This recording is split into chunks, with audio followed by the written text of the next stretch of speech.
kasihan.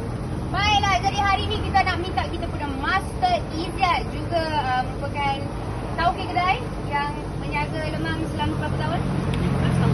Dekat Kota Damansara. 15 tahun dekat Kota Damansara. Jadi kali ni kita buka lah lagi satu kedai dekat sini, dekat Bulatan Subang Airport.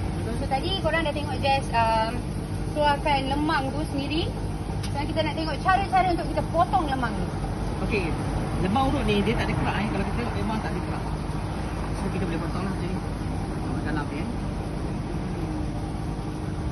So kita boleh tengok lah dia punya lemang ni memang tak ada kerak.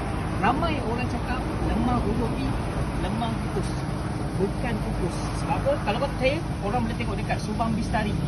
Dekat sana memang orang tengah bakar apa semualah. Dan dekat sini tempat kita letak untuk orang datang lah. Kenapa kita buka 5 cawangan? Disebabkan 5 cawangan yang kita buka ni ni atas permintaan orang lah. So mana boleh kata boleh datang dekat Subang Airport. Betul-betul lembut. Sedapnya. Kan? Ni kalau Lembut makan- kan? Lembut, dia punya lembut. Dia sangat-sangat lembut tau. Dia tak keras langsung. Dan memang bakar Yes, memang bakar. Tapi takkanlah kita nak makan kosong je macam ni.